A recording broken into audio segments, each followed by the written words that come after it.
नमस्कार दोस्तों, आप सबों का बहुत बहुत स्वागत है यूट्यूब चैनल एमएस एडवाइजर में। और दोस्तों, इस वीडियो में हम लोग डीएलएड कोर्स 509 के सैंपल क्वेश्चन पेपर का पार्ट नंबर 2 करेंगे।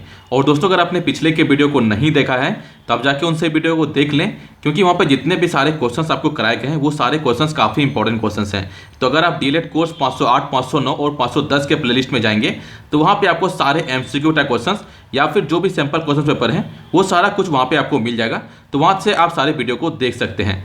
और दोस्तों, इन सभी वीडियो के प्लेलिस्ट का लिंक आपको इस वीडियो के डिस्क्रिप्शन में और आपको इस वीडियो के फर्स्ट कमेंट में मिल जाएगा, जहां कि आप डायरेक्ट क्लिक करके उनसे वीडियो को देख सकते हैं। तो चलिए फिलहाल इस वीडियो में हम लोग डीएलएड कोर्स 509 के पार्ट 2 में सैंपल क्वेश्चन पेपर को करते हैं। इसमें अगर देखें तो सबसे ऊपर यहाँ पे लिखा गया है पाठ्यक्रम 509 उच्च प्राथमिक स्तर पर सामाजिक विज्ञान का अधिगम। और जैसा कि आप सबों को पता है कि एग्जामिनेशन के लिए जो है टोटल 3 घंटे का टाइम रहता है और इसमें अधिकतम मार्क्स जो है 70 मार्क्स होते हैं। तो सबसे पहले हम लोग क्वेश्चंस के पैटर्न के बारे में जानते हैं। तो इसमें जो है टोटल 3 पार्ट में आपके क्वेश्चंस होते हैं, जिसमें कि फर्स्ट पार्ट में 10 ऑब्जेक्टिव टाइप क्वेश्चंस होते हैं, जिसमें कि प्रत्येक क्वेश्चंस के सही आंसर के लिए आपको 2-2 मार्क्स इसमें दिए जाएंगे। यानी कि पार्ट फर्स्ट में अगर देखें तो टोटल 20 मार्क्स के क्वेश्चंस होते हैं। और पार्ट सेकंड में जो है इसमें लघुत्तरीय क्वेश्चंस होते हैं, जिसमें कि टोटल 10 क्वेश्चंस होते हैं। इसमें आपको 6 क्वेश्चंस के सही आंसर देने होते हैं। इसमें प्रत्येक क्वेश्चंस के सही आंसर के लिए आपको 5-5 मार्क्स इसमें दिए जाएंगे। तो इसमें अगर देखें तो टोटल जो है 30 मार्क्स के क्वेश्चंस आपसे पूछे जाते हैं। और पार्ट थर्ड में ये जो है लॉन्ग आंसर टाइप क्वेश्चंस होते हैं। इसमें टोटल 4 क्वेश्चंस रहेंगे। इसमें आपको टोटल 2 क्वेश्चंस के सही आंसर देने हैं।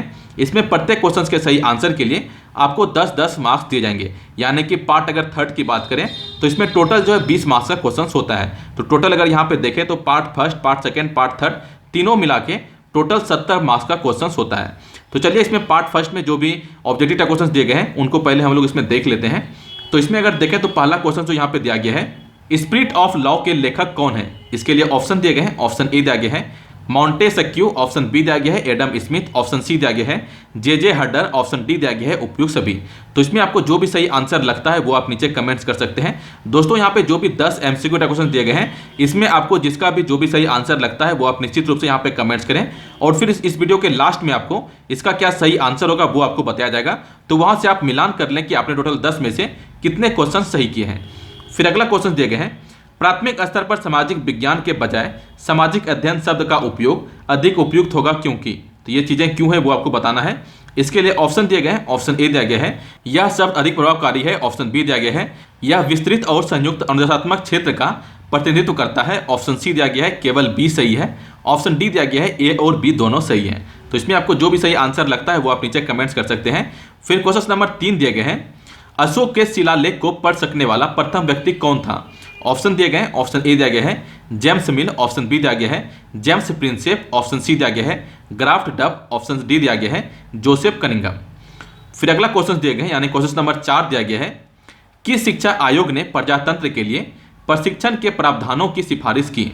ऑप्शन दिए गए। ऑप्शन ए दिया गया है विश्वविद्यालय शिक्षा आयोग, ऑप्शन बी दिया गया है माध्यमिक शिक्षा आयोग, ऑप्शन सी दिया गया है भारतीय शिक्षा आयोग, ऑप्शन डी दिया गया है इनमें से कोई नहीं। तो इसका आपको जो भी सही आंसर लगता है वो आप नीचे कमेंट्स कर सकते हैं।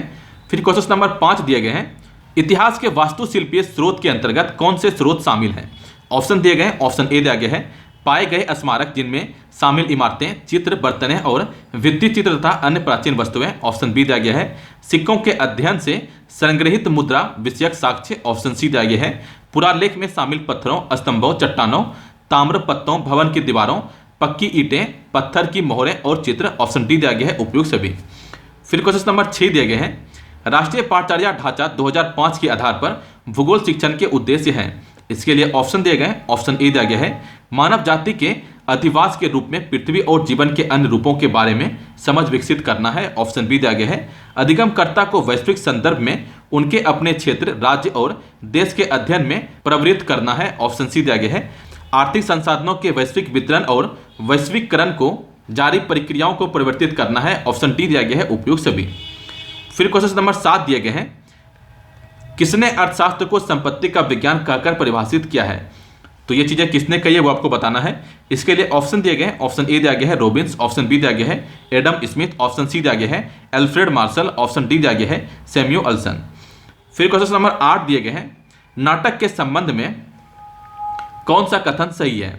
इसके लिए ऑप्शन दिए गए हैं। ऑप्शन ए दिया गया है नाटक अस्थिर रूप से पूर्व निर्धारित लिखित अंग है, ऑप्शन बी दिया गया है कुछ नाटक एक्शन प्रमुख होते हैं जबकि कुछ बोली उन्मुख, ऑप्शन सी दिया गया है। नाटक लेखन कौशल को प्रभावित करता है, ऑप्शन डी दिया गया है उपयुक्त सभी। फिर क्वेश्चन नंबर 9 दिए गए हैं, निम्नलिखित में से कौन से चार्ट उत्पादन प्रक्रिया को प्रदर्शित करते हैं। ऑप्शन दिए गए हैं, ऑप्शन ए दिया गया है संबंध मूलक, ऑप्शन बी दिया गया है प्रभावी, ऑप्शन सी दिया गया है वर्गीकरण, ऑप्शन डी दिया गया है सारणिक। फिर क्वेश्चन नंबर 10 दिए गए हैं, सृजनात्मक अभिव्यक्ति को किन तरीकों से अधिगम किया जा सकता है। इसके लिए ऑप्शन दिए गए हैं, ऑप्शन ए दिया गया है अभिनय द्वारा, ऑप्शन बी दिया गया है चित्रण द्वारा, ऑप्शन सी दिया गया है सृजनात्मक लेखन, ऑप्शन डी दिया गया है उपयुक्त सभी। यही दोस्तों 10 एमसीक्यू टाइप क्वेश्चन थे। इसमें दोस्तों आपको जिसका भी जो भी सही आंसर लगता है वो आप नीचे कमेंट्स करें और फिर आपको इस वीडियो के लास्ट में इसका क्या सही आंसर होगा वो आपको बताया जाएगा। उसके बाद आप वहां से मिलान कर लें। फिर अगर पार्ट बी की बात करें यानी कि पार्ट सेकेंड की बात करें तो इसमें आप देख सकते हैं कि यहाँ पे लिखा गया है, इस भाग में 10 लघु उत्तरीय प्रश्न हैं। इनमें से किन्हीं 6 प्रश्नों के उत्तर लगभग 250 शब्दों में दीजिए। प्रत्येक प्रश्न के लिए 5 अंक निर्धारित हैं, यानी कि इसमें टोटल 10 क्वेश्चंस रहेंगे। इसमें आपको 6 क्वेश्चंस के सही आंसर लिखने हैं और प्रत्येक क्वेश्चंस के सही आंसर आपको कम से कम 250 शब्दों में लिखना है और प्रत्येक क्वेश्चंस के सही आंसर के लिए आपको 5-5 मार्क्स इसमें दिए जाएंगे। यानी कि पार्ट बी में अगर देखें तो टोटल जो है 30 मार्क्स का क्वेश्चन इसमें रहेगा। इसमें अगर क्वेश्चन नंबर 11 देखें तो दिया गया है, प्राचीन व मध्यकालीन समाज में आधुनिक समाज की तुलना में सामाजिक विज्ञान से संदर्भित विचार का अभाव क्यों है। तो इसके बारे में आपको डिटेल में लिखना है। फिर क्वेश्चन नंबर 12 दिए गए हैं, धर्मनिरपेक्षता और सांप्रदायिकता की चर्चा करें। फिर क्वेश्चन नंबर 13 दिया गया है, सीबीएसई के द्वारा कक्षा 7 में इतिहास पाठचर्या के शीर्षकों तथा उप शीर्षकों में क्या क्या रखा गया है। तो इसके बारे में आपको डिटेल में लिखना है। फिर अगला क्वेश्चन दिए गए हैं, राष्ट्रीय पाठचर्या 2005 के आधार पर भूगोल शिक्षण पाठ्यक्रम के मुख्य उद्देश्य क्या है। फिर क्वेश्चन नंबर 15 दिए गए हैं, एनसीएफ 2005 के निहितार्थ और सामाजिक विज्ञान शिक्षण 2006 पर राष्ट्रीय अभिकेंद्रित समूह ने सामाजिक व राजनीतिक जीवन पर क्या प्रकाश डाला है। तो इसके बारे में आपको पूरा डिटेल में चर्चा करना है। फिर क्वेश्चन नंबर 16 दिए गए हैं, सामाजिक विज्ञान के शिक्षा शास्त्र के उपागम से आप क्या समझते हैं, उसके विवेचनात्मक और आलोचनात्मक पक्ष की चर्चा करें। फिर क्वेश्चन नंबर 17 दिए गए हैं, संकल्पना चित्रण क्या है, संकल्पना चित्रण के 7 चरणों को लिखें। तो सबसे पहले आपको संकल्पना चित्रण के बारे में लिखना है, फिर इसके जो भी अलग अलग चरण हैं उसके बारे में आपको डिटेल में लिखना है। फिर 18वें क्वेश्चन दिए गए हैं, नियतकालिक, तकनीकी और व्यावसायिक पत्र और पत्रिकाओं से आप क्या समझते हैं। इसके बारे में आपको कम से कम 250 शब्दों में लिखना है।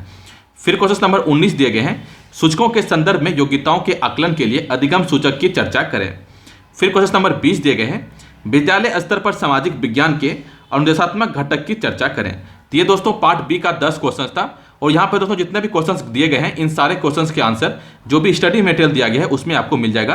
तो वहाँ से इन सारे क्वेश्चंस का आंसर आप जरूर अच्छे तरीके से देख लें क्योंकि ये सारे क्वेश्चंस काफी इंपॉर्टेंट क्वेश्चंस हैं।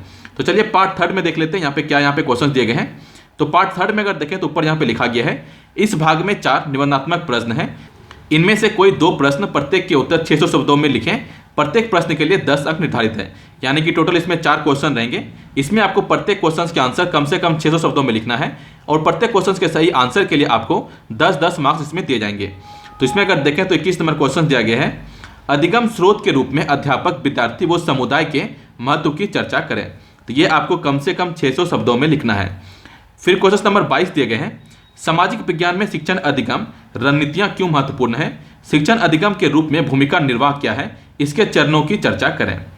फिर अगला क्वेश्चन दिए गए हैं, इतिहास की प्रकृति क्या है, इसकी जटिलताओं की व्याख्या करें। तो इतिहास के बारे में आपको पूरा डिटेल में लिखना है और इसमें क्या जटिल है उसके बारे में भी आपको पूरा डिटेल में लिखना है। फिर 24 नंबर क्वेश्चन दिए गए हैं, अंतर्राष्ट्रीय समझ और राष्ट्रीय एकीकरण के सरोकार को सामाजिक विज्ञान पाठचर्या में पर्याप्त स्थान मिलता है। तो इस पर आपको पूरा डिटेल में चर्चा करना है। तो ये दोस्तों टोटल 24 क्वेश्चंस थे और कुछ इस टाइप का क्वेश्चन जो आपके एग्जाम में पूछे जाएंगे। और दोस्तों यहाँ पे जितने भी क्वेश्चंस आपको यहाँ पे दिए गए हैं इन सारे क्वेश्चंस का आंसर आप जरूर स्टडी मटेरियल से कर लें क्योंकि ये सारे क्वेश्चंस जो काफी इंपॉर्टेंट क्वेश्चंस हैं। इसमें से क्वेश्चंस निश्चित रूप से आपके एग्जाम में रह सकते हैं, इसीलिए आप इन सारे क्वेश्चंस को जरूर अच्छे तरीके से देख लें। तो चलिए ऊपर यहाँ पे जो भी हम लोगों ने एमसीक्यू टाइप क्वेश्चन किया था उसका क्या सही आंसर होगा वो हम लोग यहाँ पे देख लेते हैं। तो इसमें जो पहला क्वेश्चन दिया गया था, स्पिरिट ऑफ लॉ के लेखक कौन है, इसका सही आंसर होगा वो है ऑप्शन ए यानी कि मॉन्टेस्क्यू। फिर दूसरा क्वेश्चन दिया गया था, प्राथमिक स्तर पर सामाजिक विज्ञान के बजाय सामाजिक अध्ययन शब्द का उपयोग अधिक उपयुक्त होगा क्योंकि ये चीजें क्यों है वो आपको बताना था। तो इसका सही आंसर होगा वो है ऑप्शन सी यानी कि जो भी यहाँ पे बी ऑप्शन दिए गए हैं सिर्फ और सिर्फ ये यहाँ पे सही है। फिर अगला क्वेश्चन दिए गए थे, अशोक के शिलालेख को पढ़ सकने वाला प्रथम व्यक्ति कौन था। तो इसका सही आंसर होगा वो है ऑप्शन बी यानी कि जेम्स प्रिंसेप। फिर क्वेश्चन नंबर 4 दिए गए थे, किन शिक्षा आयोग ने प्रजातंत्र के लिए प्रशिक्षण के प्रावधानों की सिफारिश की? तो इसका सही आंसर होगा वो है ऑप्शन ए यानी कि विश्वविद्यालय शिक्षा आयोग। फिर क्वेश्चन नंबर 5 दिए गए थे, इतिहास के वस्तुशिल्पीय स्रोत के अंतर्गत कौन से स्रोत शामिल हैं? तो इसका सही आंसर होगा वो है ऑप्शन डी यानी कि उपयुक्त सभी। तो इसमें जो भी ऑप्शन ए बी सी दिए गए थे ये तीनों बिल्कुल सही है। फिर क्वेश्चन नंबर 6 दिए गए थे, राष्ट्रीय पाठचर्या ढांचा 2005 के आधार पर भूगोल शिक्षण के उद्देश्य हैं। तो इसका सही आंसर होगा वो है ऑप्शन डी यानी कि उपयुक्त सभी। तो इसमें जो भी ऑप्शन ए बी सी दिए गए थे ये तीनों बिल्कुल सही है। फिर अगला क्वेश्चन दिया गया था, किसने अर्थशास्त्र को संपत्ति का विज्ञान कहकर परिभाषित किया है? तो इसका सही आंसर होगा वो है ऑप्शन बी यानी कि एडम स्मिथ ने। फिर अगला क्वेश्चन दिए गए थे, नाटक के संबंध में कौन सा कथन सही है यानी कि कौन सा कथन सत्य है वो आपको बताना था। तो इसका भी सही आंसर होगा वो है ऑप्शन डी यानी कि उपयुक्त सभी। तो इसमें जो भी ऑप्शन ए बी सी दिए गए थे ये तीनों बिल्कुल सही है। फिर क्वेश्चन नंबर 9 दिए गए थे, निम्नलिखित में से कौन से चार्ट उत्पादन प्रक्रिया को प्रदर्शित करता है? तो इसका सही आंसर होगा वो है ऑप्शन बी यानी कि प्रवाही। फिर क्वेश्चन नंबर 10 दिए गए थे, सृजनात्मक अभिव्यक्ति को किन तरीकों से अधिगम किया जा सकता है? तो इसका सही आंसर होगा वो है ऑप्शन डी यानी कि उपयुक्त सभी। तो इसमें जो भी ऑप्शन ए बी सी दिए गए थे ये तीनों बिल्कुल सही हैं। तो ये दोस्तों 10 यहाँ पे एमसीक्यू टाइप क्वेश्चन थे। दोस्तों आपने 10 में से कितने क्वेश्चन सही किए हैं वो आप नीचे जरूर कमेंट्स करें, और आपको ये वीडियो कैसा लगा वो भी आप कमेंट्स करके बताएं। और दोस्तों अगर आपने पिछले वीडियो को नहीं देखा है जहाँ की मैंने आपको डीएलएड कोर्स 508, 509 और 510 के जितने भी इंपॉर्टेंट एमसीक्यू टाइप क्वेश्चन बनते थे उन सारे क्वेश्चंस को कराया है। अगर आपने उनसे वीडियो को नहीं देखा तो उस वीडियो को आप देख लें। उसके प्लेलिस्ट का लिंक आपको इस वीडियो के डिस्क्रिप्शन में या फिर आपको इस वीडियो के फर्स्ट मिनट में मिल जाएगा, जहाँ की आप डायरेक्ट क्लिक करके उनसे वीडियो को देख सकते हैं। और दोस्तों आगे इसी तरह के वीडियो साथ पाने के लिए आप इस चैनल को सब्सक्राइब कर लें। उसके बाद एक नोटिफिकेशन का बेल लगा उसे आप जरूर क्लिक करें ताकि आने वाला वीडियो आपको बिल्कुल फ्री में सबसे पहले मिलता रहे। और दोस्तों इस वीडियो को देखने के लिए आप सबों का बहुत बहुत धन्यवाद।